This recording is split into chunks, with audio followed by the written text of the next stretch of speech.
آپ کو روکنے کا، آپ آگے نہیں جا سکتے۔ امام صاحب نے فرمایا وجہ زمین اللہ کی ہے۔ اس نے کہا آپ بیعت نہیں کر رہے، یزید کی حالات آپ کے حق میں درست نہیں ہیں، آپ نہیں جائیں گے۔ امام روک گئے۔ ظہر کی نماز کا وقت ہوا تو حضرت علی اکبر امام حسین کے بڑے صاحبزادے انہوں نے اذان ظہر پڑھی تو حور بن یزید کے لشکر نے امام حسین کے پیچھے نماز ادا کی۔ کہا بھئی تم مقابلے میں آئے ہو، نماز پیچھے پڑھتے ہو؟ کہا حضور مقابلہ تو تلواروں سے کر رہے ہیں، پر ہمارا دل تو مانتا ہے نا کہ مصطفیٰ کا نواسہ بڑی شان والا ہے۔ حور بن یزید نے 3 نمازیں لشکر سمیت امام حسین کے پیچھے پڑھی ہیں، 3 نمازیں، ظہر اثر اور مغرب۔ پھر امام حسین کے سامنے شرائط پیش کی کہ آپ کو یہاں گھیر لیا گیا ہے، یہاں آپ بیعت کریں گے، یہاں جنگ کریں گے، 2 ہی باتیں۔ امام حسین نے فرمایا نہیں بھائی بیعت تو میں نہیں کرتا، اس کے علاوہ تم جو کہتے ہو میں کرنے کو تیار ہوں۔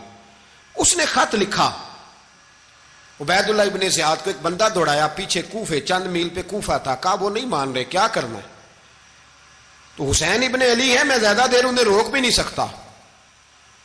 انہوں نے پیغام دیا حور بن یزید کو کہ کرنا کچھ بھی نہیں، ان کا پانی بند کر دو، بلیک میل کرو، کھانا پانی نہیں ملے گا، چھوٹے چھوٹے بچے ہیں، خود ہی مان جائیں گے۔ حضرت امام علی مقام کے بارے میں حور کے پاس جب یہ پیغام آیا تو حور کہنے لگا میری طبیعت نہیں مانتی حسین پر پانی بند کروں، دل نہیں مانتا۔ جب یہ لفظ کہے نا دوبارہ تو پھر عبید اللہ ابن زیاد نے عمر بن سعد کو 10,000 آدمی دے کے بھیجا۔ کہا حور بن یزید لچک دکھا رہا ہے حسین کے حق میں۔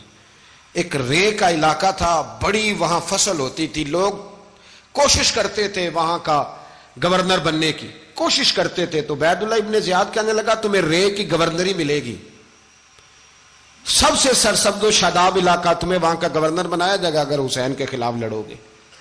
یہ اتنی زبردست ہوتی ہیں گورنریاں کہ گورنریوں کے لیے لوگ نسل رسول کے خلاف بھی نکل آتے ہیں۔ یہ اتنی تگڑی ہوتی ہیں، اتنی جلدی وفاداریاں بدلتی ہیں۔ وقت اتنا نہیں کہ میں مزید تفصیل میں جاؤں۔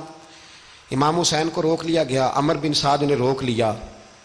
1 محرم کو امام آئے، 7 محرم تا روکا گیا، 7 محرم کو پانی بند کر دیا۔ جانور پانی پیتے تھے، گھوڑے پیتے تھے، کتے پیتے تھے، لیکن مصطفیٰ کے گھرانے کو پانی پینے کی اجازت 3 دن تک پانی بند رہا۔ 9 محرم کو عمر بن سعد نے اور لوگ بلائے۔ شمر ایک بڑا سخت آدمی تھا، سنگ دل بدبخت، جس نے حضرت علی اصغر کے گلے پر تیر مارا تھا، وہ اور لشکر لے کے آیا۔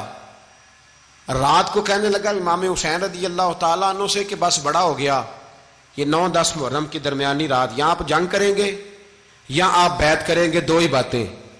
امام حسین اندر گئے، سیدہ زینب سے مشورہ کیا، باہر آئے، فرمایا بات وہی ہے جو پہلے دن والی ہے۔ امام حسین رضی اللہ تعالیٰ عنہ نے فرمایا بھائی بیعت تو میں نہیں کرتا، باقی جو تمہارا پروگرام ہے۔ شمر اور ابن سعد کہنے لگے پھر جنگ کے لیے تیار ہو جائیں۔ کیا انداز ہے امام حسین کا، فرمانے لگے کل جنگ کروں گا، مجھے پتا تو ہے جنگ کا نتیجہ کیا نکلنا ہے، 1 رات مجھے دے دو تاکہ میں کھل کے اپنے رب کی عبادت تو کر لوں۔ حسین نے جانا ہے، مجھے پتا ہے کل رزلٹ 72 اور 22,000 کا کیا 1 رات مجھے دو، میں مالک سے راز نیاز تو کروں، میں گویا اس سے پوچھوں تو صحیح کہ مالک میرے والد بھی شہید ہیں، بھائی بھی شہید ہیں، نانا کو بھی دکھوں میں دیکھا ہے، تو اب میری باری ہے تو مالک میں حاضر ہوں، مجھے موقع تو دو، اس لیے کہ میرے نانا نے بدر میں بھی ساری رات عبادت کی تھی، صبح مجھے موقع دو۔ اور دنیا کا اصول ہے جب کوئی موقع مانگتا ہے تو دیا جاتا ہے۔ یہ دونوں کہنے لگے کوئی موقع نہیں۔ حور بن یزید پیچھے سے بولا، کہنے لگا نہیں بدتمیزی نہ کرو، حسین کو موقع دو، تمہیں دینا پڑے گا۔ موقع دیا۔ حور بن یزید نے پھر منت کی، کہا حضور آپ مہربانی کرے مان جائیں۔ فرمایا ماننے والا کھاتا کوئی نہیں، یہ بڑا مشکل کام ہے بھائی، ضمیر کا سودا اب تو عام ہو گیا، بازار لگتے ہیں، ریٹ لگتے ہیں، اپنی اپنی چاہتوں پہ لوگوں نے اپنے اپنے انداز سجائے ہوئے ہیں۔ کوئی آدمی بس اچھے طریقے سے نام لے لے تو بس ہم اس کے پیچھے چل جاتے ہیں، اب تو عام ہو گیا یہ معاملہ۔ امام حسین نے فرمایا ہو ہی نہیں سکتا، ممکن ہی نہیں ہے۔ ساری رات عبادت میں گزری، ریاضت میں گزری، تہجد کا وقت ہوا تو گھر والوں کو بلایا، فرمایا دیکھنا تمہاری سی کی آواز نہ باہر آئے، خبردار سی کی آواز نہ آئے۔ اور امام زین العابدین سے فرمایا تو بیمار ہے، تو جہاد نہیں کرے گا، لیکن خیال رکھنا پیچھے۔ اور بڑی قیمتی بات بتا رہا ہوں، ہماری بیویاں کسی کے گھر میت ہو جائے تو 4 دن بخار نہیں اترتا. امام علی مقام نے سیدہ زینب سے فرمایا تو بڑی ہے، میری بہن ہے، پیچھے سارے بچے ہیں، جوان ہیں، ان کے حوصلے تیری ذمہ داری ہیں. صبح جنگ کا طبل بجنے لگا، فجر کی نماز پڑھی، سورج چڑھا، 10 محرم کا دن، جمعے کا وقت. جناب سیدنا امام حسین رضی اللہ تعالیٰ عنہ نے ریت پر سجدے کیے، لمبے سجدے، لمبی نماز. سورۃ الشمس کی آیات دوسری رکعت میں پڑھی تو سارا کربلا گونجنے لگا. کیا انداز تکلم تھا امام علی مقام کا. نماز مکمل ہوئی تو حور بن یزید، عمر بن سعد اور شیمر سے کہنے لگے واقعی حسین سے لڑو گے؟ پتہ نہیں کون ہے. قل لا اسألکم علیہ اجرا، تم نے نہیں پڑھا؟ الا المودۃ فی القربى، تمہاری آنکھیں بند ہیں. الحسن والحسین سید الشباب اہل جنہ، تمہیں نہیں پتا؟ کہنے لگا چپ کر، حکومت نظر آ رہی ہے. اور بن یزید کہنے لگا پھر میرا بھی فیصلہ سنو، مجھے حکومت نہیں چاہیے، مجھے جنت چاہیے. حکومت نہیں چاہیے. امام حسین کی پہلی فتح دیکھیں، اور بن یزید ایڑی لگا کے نا یزید کے لشکر سے نکل کے امام حسین کے لشکر میں شامل ہو گیا. اور پہلا شخص جس نے امام حسین کو روکا، امام حسین کے نام پر پہلا سر بھی اسی شخص نے کٹایا ہے. لیکن یزید کی قبر پہ لعنت بھی کوئی نہیں برساتا، اس کا محل تھا بہت بڑا. لیکن جب لوگ کربلا میں امام حسین کو سلام کرنے جاتے ہیں تو قدموں میں حور بن یزید کا مزار بھی بنا ہوا ہے، اس کو بھی سلامی دی جاتی ہے. اور اب ہم اکیلا حور بن یزید نہیں کہتے، ہم کہتے ہیں حور بن یزید رضی اللہ تعالی. اب ہم اتنی تعظیم کرتے ہیں اس حور کی. جناب امام حسین کو میدان میں کھڑا کیا گیا، جہاد کا طبل بجا، پہلے خدام آئے. اور سن لو، آج وہ پتہ نہیں بازاری سے لوگ چڑھ گئے اسٹیجوں پہ، بازاری سے، نہ چہرے پہ داڑھی ہے، نہ سر پہ کوئی کپڑا ہے، بازاری لوگ ہیں، بھاگ رہے ہیں، بازو چڑھائے ہوئے ہیں، بٹن کھولے ہوئے ہیں، تماشا بنا دیا. سننے والوں کا بھی اللہ ہی حافظ ہے. وہ اسٹیج پہ یہ اہل بیت کی شان بیان کرتا ہے، بھاگ کے ادھر جاتا ہے. یہ کوئی طریقہ ہے؟ سننے والوں کا بھی عجیب انداز ہے، ہر بندے کو سننے بیٹھ جاتے ہیں. دین مہذب ہے، تہذیب والا ہے، دلائل رکھتا ہے، دین وقار رکھتا ہے. ایسے لوگ اب دین بیان کریں گے؟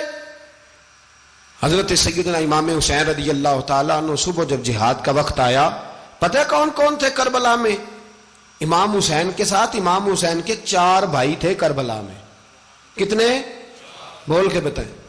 حضرت علی کے 4 بیٹے، عباس بن علی، جن کو حضرت عباس کہا جاتا ہے نا، علمدار، یہ حضرت علی کی دوسری زوجہ میں سے.